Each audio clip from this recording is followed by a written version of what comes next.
Hello, everyone, and welcome to Talking TWAMPs. My name is Ryan Walter, and I'm going to be your host today. I'm going to introduce the panel is going to introduce themselves in just a second, but I'd like to start out by saying that we are a group of friends who just wants to talk about politics. We do not represent William and Mary's opinions. We're just a group of friends who live in William and Mary and wanted to talk about politics. So I'm going to start with the person on my right here. Jacob, please introduce yourself.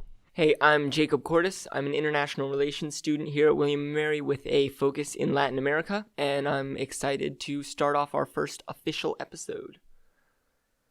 Hi, I'm Blake Phillips. I'm also a freshman here at William & Mary, also in IR, and focusing mainly on Germany and the EU. Hi, I'm Adam Carney, also a freshman at William & Mary, also an international relations student, and I am minoring in economics. Hi, I'm Joe Bystransky. I'm all of the above, and my focus is on Russia and Eastern Europe. And I'd like to point out that I am a history and a geology major, so I am very outclassed in terms of my international relationship knowledge the here. Intellectual diversity here. Yeah, I know. Okay, so President Barack Obama is out of office, and in comes pretty much his political antithesis. So we are going to talk first here about Donald Trump and his total of 1 day and a couple hours in office. So far, he has done two things. He has released a pressure on the Department of Housing to pay for certain fee cuts so that they can pay to supplement mortgages. And he has also set the political agenda for his cabinet to work on repealing Obamacare, which I'll point out right now we're going to call the Affordable Care Act from now on. So, Adam, I'd like to start with you. Where do you see the first 100 days of Donald Trump's presidency going? I think when it comes to Donald Trump, we can pontificate about what's going to happen, but nobody really knows. I would like to think that we'll see him take some decisive actions towards defeating ISIS in the Middle East, in strengthening our military from the Obama-era cuts, and getting his cabinet members approved, obviously. But, after, a month or so, it's Donald Trump. You can't really make any predictions that you can say with any particular certainty. So, is that dangerous, though? And this is, again, open conversation for the entire panel. I think that's pretty dangerous if us as the American people, which traditionally are a check on government, have no idea where our president and really our government's going. Well, I think we can't know what Trump is going to try to do, but there are a couple of things that we can say, promises that he's made on the campaign trail that we know he's not going to be able to do in the first 100 days. And, that's not security. That's not security of conscience by any, stretch of the imagination. But, for instance, we know a wall isn't going up on the border with Mexico in the first 100 days. What troubles me about that, though, is that they've actually started already looking into the feasibility of that project. They've already investigated several bills that have appropriated funds for building some sort of border fence under the Bush administration that was never carried out and had no time limit. To the point at which it would only really take an executive order to appropriate those funds because they've already been attached to a budget that has not been amended for the past 8 years because Congress could never come to consensus on a new budget. So there are still monies appropriated for building a border wall. But that's not Mexico paying for it. No, it is not. And he's addressed the fact that he would like taxpayers to front the money and then allow Mexico to somehow reimburse this country, which I think is an infeasible solution. Mexico has indicated to us on several occasions that they not only do not intend to pay for this wall, but intend to exact repercussions if it is even built. Well, he said how he'd do it. He said he would tax remittances and put in tariffs. The only question is, can he get that through Congress in its form? And I think the answer is very possibly yes. And secondly, will it raise the necessary money? And I think the answer to that is almost certainly no. Or if it does, then the economic consequences will wipe it out. Well, especially since remittances almost never go through the proper taxable channels. They're almost always sent back in either hard cash form or wired to an account that's accessible from both sides of the border. So remittances aren't something that you can tax with any regularity. Right, and how does he want to go about identifying remittances? It's one of his policy standpoints, taxation of remittances. But how does he plan to identify them? Are we talking, using our intelligence resources essentially to enact a tax plan? I mean, I think this is where a lot of the uncertainty surrounding the first 100 days of office for the Trump administration is coming from, is that he's come up with a lot of ideas, very few plans. I think it's interesting that you guys don't think that Mexico will end up, excluding you, Adam, of course. Well, I don't really know, but okay, I think it's I can see how he would do it. I don't know if it's actually going to happen, and I'd say it's 50-50. I do think it is interesting that you all, as just regular, ordinary American citizens, don't think that the Mexican people will be paying for the wall, or that the Mexican government will. I was reading a report by the Daily Beast the other day, so granted it's a bit biased towards the left, but it was a whole project they had done over the past 3 months or so about interviewing Mexican citizens, and almost all of them responded universally, yes, we'll be paying for that wall. I don't want to pay for the wall, but they will be. They are genuinely convinced that they're going to pay for that wall. And I think it's also important to note that Donald Trump's presidency and election has almost completely shook Mexico to the ground or its entire base, and it wasn't very stable to begin with. They hate their president. They're suffering a huge tax increase on their gas. The minimum wage there is $3. Gas is approaching $3 a gallon. I think it's very interesting how our president being elected has completely shattered parts of the Mexican economy. I would just like to point out that the increase in gas prices is actually a planned part on the part of the Mexican control of their own oil corporations, and it's actually intended to increase the living wages of most of the Mexican citizens by increasing the amount of money that oil corporations in Mexico that are run by Mexicans, as well as planned oil price raises by OPEC. Yes, and so I'm not suggesting that it was a sound economic plan on the point of Mexico, but it also wasn't exactly just Mexican oil prices are skyrocketing because they have low economic expectations. I understand that, but at the same time, you have a country that is suffering from extreme prices. They're very poor. They have been ripped apart by drug violence for the past 30 years, and now the most powerful nation in the world is right to their northern border and has a president that has openly said that he does not like the country and wants to build a wall to isolate them. I think that's a very unstable situation for both the Mexican people and that country. I'm not suggesting that there's going to be a Mexican civil war, but there's going to be a lot of political uproar in that country, and Trump's going to have to deal with it. Will translate to increased immigration numbers, which I think is also interesting to unintended consequences. Has he actually said he doesn't like Mexico? Because I've heard him say a lot. We have great relations with the Mexicans. We're going to do great deals with the Mexicans. I think he may say that, but there's a difference between saying I like the Mexican people or I love the Mexican people, and then saying in his first public address, running for president, that they're bringing over rapists, murderers, and some, I assume, are good people. So there you can have as much political grandiose as you want and say, oh, we love the Mexican people. But I think that his message has been very clear. We don't want to lose opportunities and jobs to the Mexican people, and the number one way for him to do that is to basically vilify the people. He wasn't vilifying the Mexicans. He was vilifying illegal immigrants who've come over and have committed various crimes. Such as I don't think raping it's relevant. and I don't killing think it's relevant what Trump thinks. I think the relevant question is the perception of the of the Mexican populace, which I think is what you were referring to. Yes. And I think that regardless of whatever Trump may have intended or whatever we heard over here, that the perception in Mexico has been that the new administration is actively hostile to them. And I think that's fair, regardless that's been the perception. Do you think he'll address that in the 100 days, though, for his first 100? I think he's going to address it in his first 100 days. NAFTA was central to his campaign, in addition to the Trans-Pacific Partnership. But NAFTA is a long-standing deal that we negotiated it in good faith with Mexico. And a lot of his campaign rhetoric has been based around repealing NAFTA or renegotiating NAFTA for more favorable terms with us. And while on the face of it, that's not inherently anti-Mexico, it has to come across to the Mexican government as a punishment. We've been losing some manufacturing jobs to you, so we are retaliating by raising tariffs.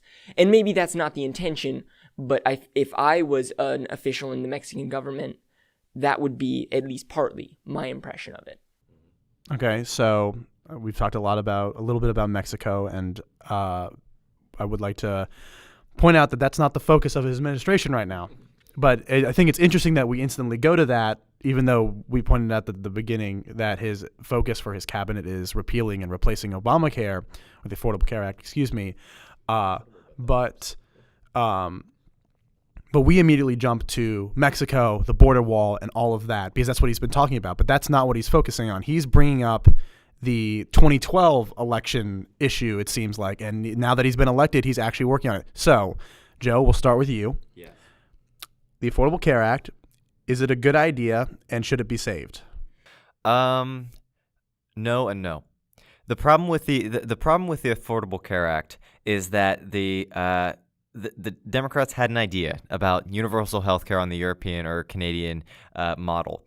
And they took the idea and it got gutted by conservative Democrats. Then it got gutted again in the House, and it got gutted again by the Republicans in Congress. And so what they were left with was like the rotting hulk of a formerly good idea, and they slapped it on like a patch. And I'd argue that the result is something that was, halfway between a private system and halfway between a universal system, and not better than either. I mean, look, we've had people who previously did not have coverage get coverage, and that's a great thing, and that should remain. But the fact is, that's the result of regulations which are not part of the main thrust of Obamacare, and the cost of the act as a whole has been rising premiums for a lot of people, and. I don't have statistics, but we've heard anecdotally, people's premiums are rising by 50% or even doubling. Premiums in Missouri have risen 112%. Yeah. So I think the fact of the matter is, maybe a good idea, but they should have realized that they couldn't have implemented it. So I think that if Trump just pulls the whole thing off and strikes it out, then a lot of people are going to lose coverage immediately, which is obviously not acceptable. So I think what we need to be doing now is looking towards what's the replace plan. I think obviously it'll be moving back towards a much more private system.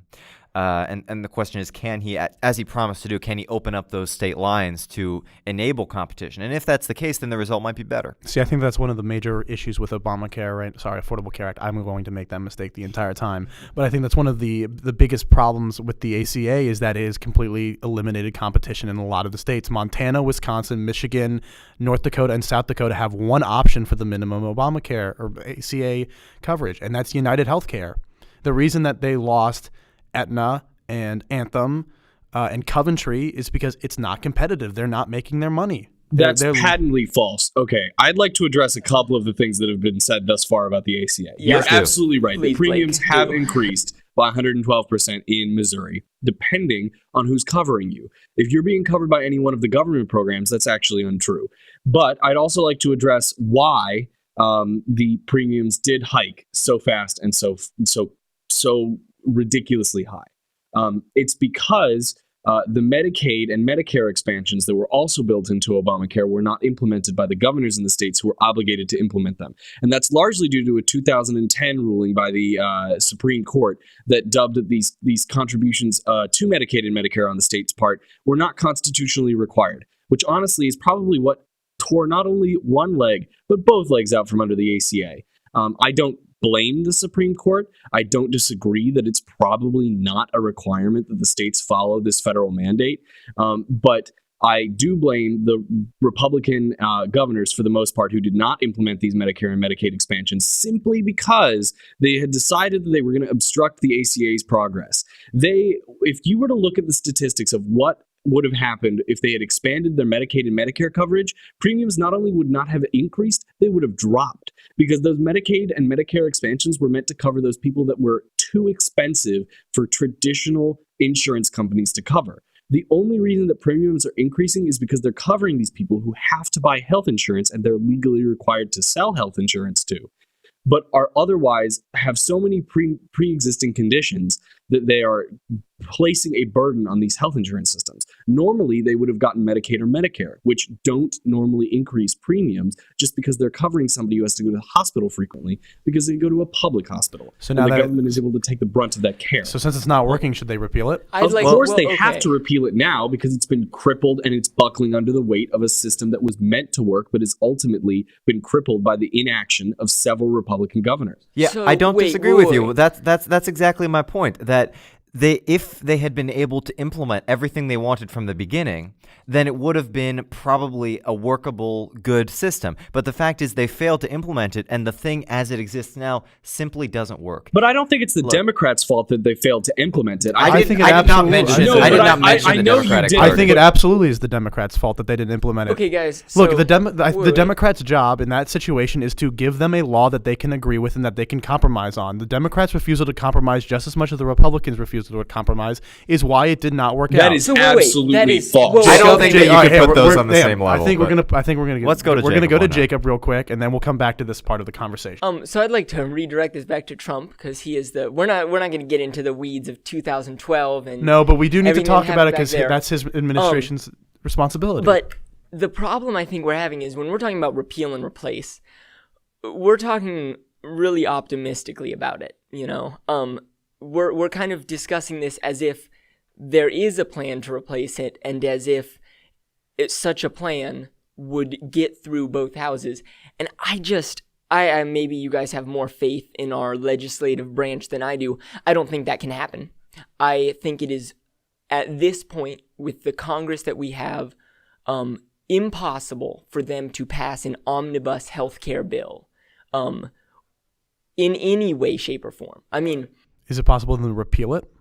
it is possible for them to They've repeal started- it. Will and be that's- repealed. That's Will what be I don't think repealed, that's the yeah. question. That's what I But- think is the dangerous part. Is I don't think they're going to be able. There is a plan. Like for the record, they have. There are actually ideas. several ideas. Like, Please. Paul There Ryan. are has Paul ideas. Ryan actually- has a plan, Yeah. but there's no way in hell they pass Paul Ryan's plan. Paul Ryan's plan is liberal to them. It's I mean, too there are liberal Tea to the Party majority of- Republicans it's too that liberal. have To be already fair, they are come out. correct. It is. They have multiple Republican senators have said that it's not. This going is to what work I'm out saying that way. is the political landscape of our legislative branch is so fractured that coming to a compromise bill, the kind that we would need to replace Obamacare, and I agree, replacing Obamacare is absolutely essential to the health of the nation. Politically, we're not in the right place, and I don't know when the last time we were in the right place was. Probably when Obamacare So was here's passed, or no, even before Obamacare was Yeah, passed. so here's why I Yeah. wanted you guys to get to this point is we've discussed. I was hoping that would go this way. We've discussed they can repeal it, but they can't really replace it in a couple days. Is that a failure of the Trump administration? And how does that affect him? He already has a 33% approval rating. No. Okay, That is- I will be the first No, person. CBS Still is awful. 30. I will CBS be is the 33. first Street Paul Journal Blart. 38. Paul He's Blart not wrong. The Mall- aggregate's Yeah. about 36. I will be Okay. the first person to criticize the Trump administration when they do something wrong, and they have already done several things wrong that I'm sure we'll get to. The failure to have a replacement plan ready for Obamacare is not on Trump, and I agree. it is on congressional Republicans who have been trying for years and years to repeal Obamacare, and I don't know how they don't have an omnibus plan ready to present to the American people. I don't know how they haven't brought a comprehensive bill forward. Because they don't agree. The I Tea have a lot of Party is- respect. Well, Adam, right. You're absolutely right. I've got a lot of respect for Paul Ryan, who's been campaigning at the forefront of trying to repeal Obamacare and has, in fact, produced an omnibus health care plan. It's just. However, you don't think it's going to pass. The House Republicans, as a whole, as a legislative body, do not have an omnibus health care plan because at this point they're so fractured along party line, along a pseudo party Ideological line. regional. Yeah. That they do not have a plan in place, and I would demand of them if they ever bother to watch anything, not even of this. I would not expect them to.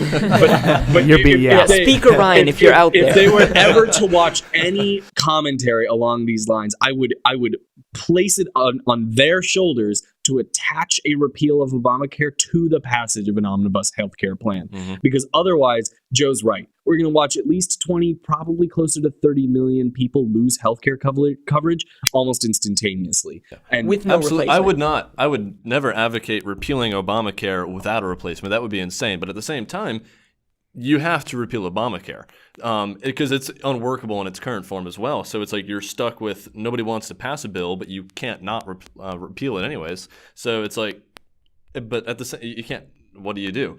It's like somebody's going to have to compromise. Otherwise, we're just going to be stuck in this awful healthcare limbo. But there's no somebody. perpetuity. It's the Congress. Oh, The yeah, Congress but I mean, if has somebody to compromise. Somebody in aside. Congress has to compromise. The scariest part of the situation we're in is that there does appear to be a block within the Republican Party, which is A, not interested in governance, and B, totally unwilling to compromise. And I would argue that there's this small faction has.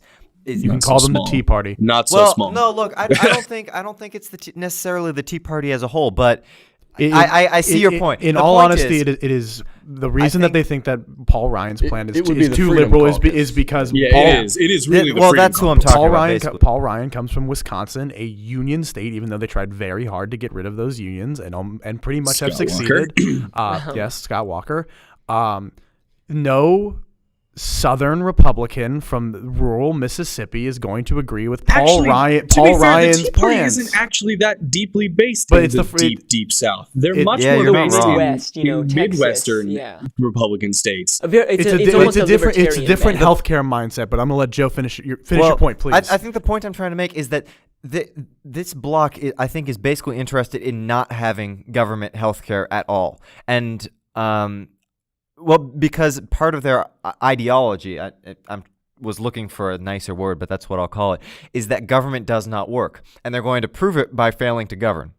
And so that's my concern. If any Republican plan can get through because of this group of people. I wouldn't say they have the ideology that government doesn't work. They're not like anarcho-capitalists. There's nobody in government that is like Ayn Rand.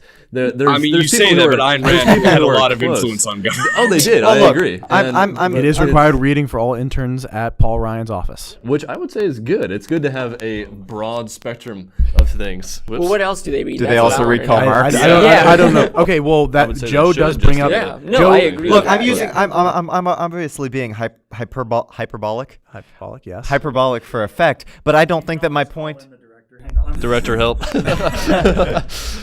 Yeah. Thanks, friends. Got it, we're good. Sweet. I don't think my point is unfair. I think that there is a group of people who are unwilling to replace. And I would say that you're not being hyperbolic. I would really say that you're not. Well, it brings up an important question: is healthcare a right that the government has to provide for? The Supreme Court ruling said that it was enactable as a tax, but that's a difference between it being a right.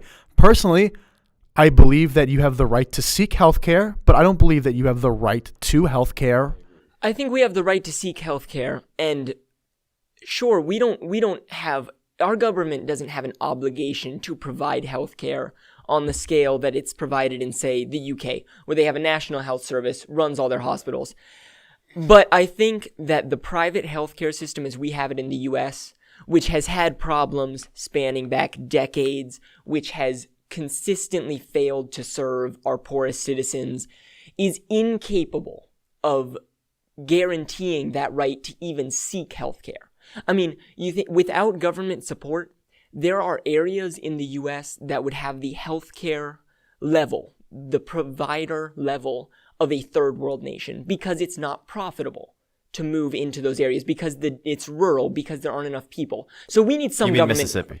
Okay, I didn't say I names. mean, I Texas. think- not I to think go the point to a is- political philosophy Hold discussion. up for a second. Political philosophy I discussions think- are fun. You This talked is a Trump about discussion. You talked about the idea of healthcare as a right, and I think the whole question of that it's a false dichotomy. That's not what's important to, I think, most people who support universal healthcare.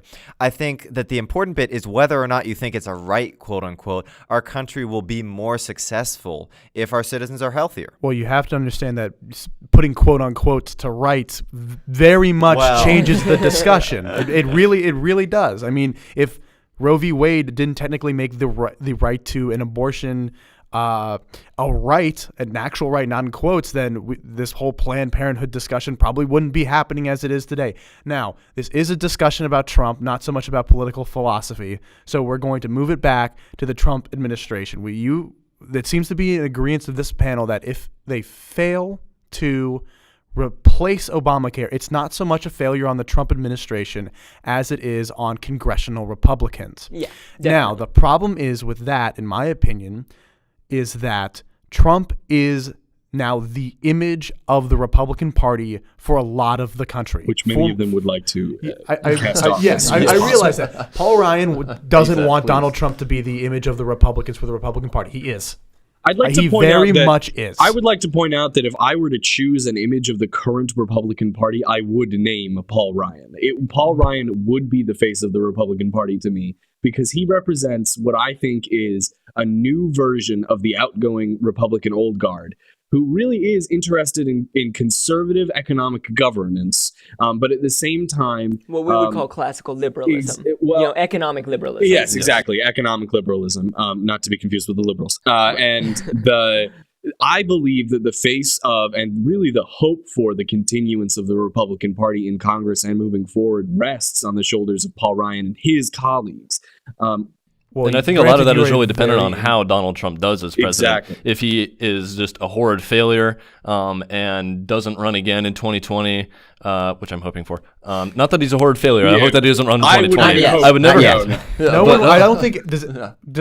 I don't think anyone here wants to see Donald Trump fail. If Donald Trump is listening, I hope I vote for him. Exactly. We are behind you. Who said that recently? Was it? It was me. My father. It was some celebrity. I want to say it was either Tom Hanks or Tom Hanks. Was it Tom I believe Hanks? it was Tom somebody. It was yeah. My father called me the day that he won, and he told me that I either want him to be the greatest president of all time or the worst president of all. A complete rejection of Trumpism, or somehow it is absolutely what this country needed and gets us on the right path. That being said, I reject the narrative of if he wins, we win, because there are definitely things that he can succeed at that will benefit this country. But if he has destructive policies that are successfully passed and enacted, that doesn't mean we win. That means that he has a victory and that the United States suffers for it. Well, he and a good majority of his supporters most likely have a victory, and I think that they may have a moral victory, but they may also see a loss in rights. So, I think this brings us to an interesting concept of voting against your interests,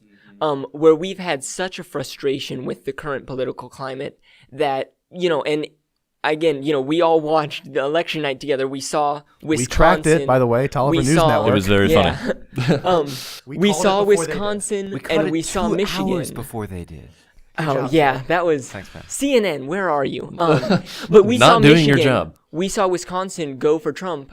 These blue union states, and it's this frustration of the workers. But I think there's this misunderstanding of what Trump's policies are going to do for them, and so Trump's policies can succeed. Trump voters can still suffer as a result of them. Are not most politics based on misunderstanding? We will be talking about fake news. I do have that, Ninja, and I think we'll probably take that route then. One thing that I have to say is that I have always been a politically in tuned person, and I think all of you are, which is why you say that Paul Ryan is the face of the Republicans. I think most people in this country who don't read every day or watch news every day would disagree with Donald Trump's the face of the Republicans for most of the country. Now, the thing is that I have always been politically in tune. I grew up watching CNN almost every day, and I loved it. I cannot stand Fox, MSNBC, or CNN. I can't stand it. I've always loved it. So it's no surprise to me when I see people who don't even watch it every day, who didn't fall in love with the news media, reject and hate the news media. And I think that the media has gotten very full of itself. I saw someone on the media who represented a media lobby that they were the fourth wing of government. That's completely false. I believe that's the people, and I don't even think the media counts as a fifth wing. I think they're ignorant. I saw every single day I turn on CNN now, it's stories about CNN or it's stories about how the media play. It's almost as if they're only just tooting their own horn. And you saw things today with like the Women's March, which was today for all of our listeners. They weren't showing what the women were marching for. They weren't showing any of the ideas that they were expressing. They were just showing they were showing Trump, and two, they were showing all of the destruction or anything bad that was happening during that Women's March. They weren't focused on the issues. They were focused on what was going wrong on it. And I think that, one, hurts that movement. It's the same thing that happened with the Black Lives Matter movement. I think that it was a potentially very good movement that got hurt by bad media coverage because the media is so focused on breaking news and what you can talk about at lunch for a quick minute, not real substantive issues. So all of these echo chambers of news have come about for liberals to conservatives. It's not unique to one side. I think that it's very much the mainstream media's fault that those exist. But I also think it's important for us to stray away from that. How does, and I know that this is a difficult question, how does Trump and how does his administration give any sort of transparency that allows the people to, one, believe in the news again, and two, get away from their echo chambers? How should they or how will they? How will they? Because I'm not going into political philosophy again about how they should do things. How will he do things? And again, I know he's a loose cannon. We all know that. Joe, I think this is your... Okay, well, we don't need to imagine because the fact of it is he's going to denigrate all mainstream media. He's done it for not only MSNBC and CNN, but also supposedly conservative channels like Fox News. He's insulted Fox. And he's going to push what's the noun? Propaganda. I was looking for something A narrative. ruder. He's going to push media outlets such as Breitbart and InfoWars, which mentioned InfoWars. He called Alex Jones. Breitbart, certainly, he's been pushing that at his press conferences. He appointed the head of Breitbart as his chief of staff. There you go. Not his chief of staff. I want to be clear. His chief strategist, but at the same time, a top White House position. Yeah. And this is scary because I have seen what is on Breitbart News. As have I. It is entirely divorced from reality. So you think he's going to continue to proliferate echo chambers? The fact is, it's helped him hugely. It has, and I don't see why he would not do that. The fact is, if he can get a significant portion of the country reading only friendly media sources, he cannot lose election. That's the fact of the matter. If you read only a certain amount of media, that limits what you believe to be true, and you have no reason to question it. I would say that's also a major reason for the amount of division we have in the country, because you have one half of the country listening to one end of the media, that is a liberal echo chamber, and then the other end of the country listening to conservative media, conservative echo chamber. And so you don't get any sort of like dialogue between the two sides. I think you have no dialogue between the two sides because the mainstream media that everyone can tune in on, the big three, they have really not disenfranchised. They've really dissuaded people from watching them. They don't do good news. Like, I can read a newspaper and get better news from one reading of a newspaper than I feel like I can with 4 hours of watching CNN. And see, that's the thing. I think that some of I think that CNN and MSNBC and Fox have all been pulled into the fact that they're on television. And television is by definition a sensational media. You have commercials that last 30 seconds, TV shows that on average last 30 minutes to 45 minutes. Your attention span that you're reaching through television is by nature a very quick attention span. And I think that some of the news media that have managed to hold on to a good deal of their integrity, cover stories for a longer period of time and much more in depth, are those that have either remained in print or on radio. I am personally a very big advocate of NPR. I know that it's often been accused of leaning fairly liberal, and I don't disagree with that. I think that it's had liberal views, and that's probably associated with the fact that it is a government-sponsored news organization. But I can turn on NPR at any given day, and they can be talking about something that I've never heard about and that is completely relevant to my life and the country's development. And that is why I think that we can't be collectively angry at all media. The word media represents a broad stroke But I think you're absolutely right that when we talk about the television news media, and then to an extent the new wave of internet-based news media, those companies are sold on sensation. I don't really think that I understand that nowadays that it can be sensational, but I don't think that necessarily has to be true. Think about the days of Walter Cronkite, of Tom Brokaw. These were now. famous. What I'm saying is that now. I'm saying that back in the day, TV news media was, well, one, unwatched, but two, Cronkite was one of the Cronkite's the most trusted broadcasters man in America. Yeah, I mean, I would like to point out that Cronkite gained a lot of his success from sensational coverage of Vietnam. It wasn't inaccurate, but it was coverage of actual Vietnam, coverage of it was something. coverage. But I'd it like was to also emphasize sensational, and we could And I have. also think you've seen a breakdown of those talking heads because you up to about 5 years ago, you'd had Megyn Kelly, Bill O'Reilly, Anderson Cooper. I do not trust Wolf Bill Blitzer. O'Reilly with my life. You had Wolf Blitzer, I you wouldn't had trust Rachel, Wolf Blitzer. you had Rachel Maddow and Chris Matthews. You had six. I wouldn't trace Rachel Maddow either. I'd like to point Here out. is exactly the problem. I think the issue is that media and politicians alike have become more used to A, just lying, and B, calling each other liars. The main issue is that it takes an order of magnitude more effort to call someone on their BS and prove that it's BS than it does to spout BS. Okay, so back to Trump. How does he correct this? So I don't Jacob- Wait, we're gonna go he to won't. Jacob. No. Oh, well, I thought we were doing predictions, not shoulds. I'm sorry. Yes, we're doing predictions. What How is would he he do going it? to do? What is he going to... Well, I mean, he's already talked about it. He's moving the press. And, of course, there were some sensational reports about him removing the press corps from the White House. That wasn't true. They were moving them to a It's different... true. And they were moving them He to a kicked the different Washington building. Post out. But this is what I wanted to say, though. Is he's excuse me. kicking out specific news outlets. You know, he's targeting well-established news outlets. You know, at press conferences, he's frequently removed reporters. Now, I am not endorsing CNN. I think they're entertainment. I don't think they're news, but Their documentaries are very good. they are. But he removed a CNN reporter from a press conference, and of course he has all right to do that, but it sets a dangerous precedent. Back in the 1890s, they had the White House press corps was outside the White House fence, and they would shout questions in.